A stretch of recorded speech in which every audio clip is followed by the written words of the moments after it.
Give stuff away. I might on some days say she's a better cook than I am. Maybe not every day. Give stuff away. Give stuff away. Give stuff. Your hair is your signature, or a signature. A signature, A right. signature. But if you had to take someone else's signature, one of your other Food Network friends, you know, we're at Gato today, so it could be something of Bobby Flay's, or it could be like your mentor Mario and his Crocs. You know, if you had to like steal someone else's signature, what would it be? So what would I say? Maybe Giada's boobs. I'm just kidding. No, that's not a great really. one. No one's kidding about that. You know, maybe Alex Guarnaschelli's art of being able to describe food, Bobby's sort of like passion for competing, maybe Alton's like, you know, sort of mad scientist sort of ideas. No, we'll just stick with Giada's boobs. Giada's That works boobs? for me. Okay. Yeah, that's like don't shy away from it. That was a good one. Give stuff away. Give stuff. Your book is Own Your Kitchen. What is the one item that you feel like you own? Like the one dish that you go back to over and over again and you're like, I got this one. Oh my gosh. I mean, So many.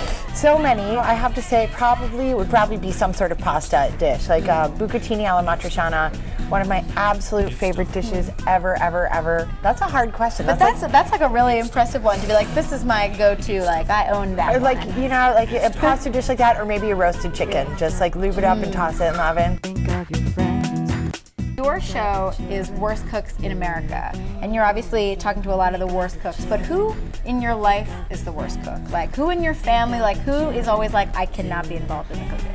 I have to say, I come from a family of pretty good cooks. Yeah. My mom was an amazing cook, so I think she's the one that really kind of got me on my path to be interested in food and cooking. My sister, even though she's a dietitian, is actually a really good cook and liberal. We won't hold it against right, her. liberal in her thinking. You know, we always say like, Jane makes food that's good for you, and I make food that tastes good. But no, Jane. You wouldn't call her the worst cook. She's not. I actually come from a family of pretty good cooks. I don't have any real bad cooks in my family. So you're just gonna like plead the fifth on that. My one. girlfriend is the chef also, so Yeah, you so know, it'd be like pretty terrible if you said it was her. Oh my gosh, no, she's you know like. I might on some days say she's a better cook than I am. Yeah. Maybe not every day. Yeah, but don't go on the record with that. You are also a meatball lover. Like you're very into meatballs. I am a meatball lover. So what is the secret to the perfect meatball? Like what ingredient do you use that you're like, you've got to do this? I have to say, my meatball recipe is a pretty standard meatball recipe. There's not anything that's like super out of the box, but one thing that I do in my meatball technique, there's a couple things. One, I add some water to it so they're always really moist and succulent meatballs. And second of all, I always make sure I make and eat a tester patty. Like you never are sure if your meatballs are seasoned correctly or perfectly until you try one. Right. And a lot of times people are just like, all right, I did the recipe, and they whip them into their sauce, and then, you know, they're under-seasoned meatballs. That's no good. Think of your children. One of the great things about this book is that you talk about fixes. You know, like you mess something up, you can fix it, you can make it a little bit better. Are there any things that you ever have tried to find a fix for that absolutely don't work? Like, is there any situation that you get yourself into, like over salting or certain situations where it's like, it's over, you're done, start again? Yeah, over salting is a really hard one to come back. I mean, if it's dreadfully over seasoned, like there really isn't a comeback from that. Right. You know, if it's a little on the edge of over salted, like, you know, acid kind of bumps that kind of thing up.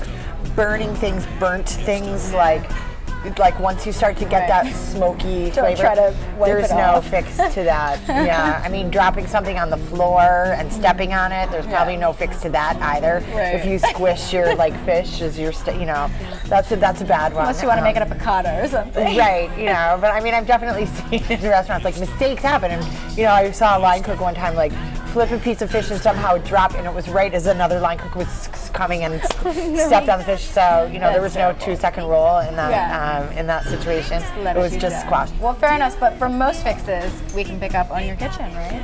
Right. Yes, you Wonderful. certainly can.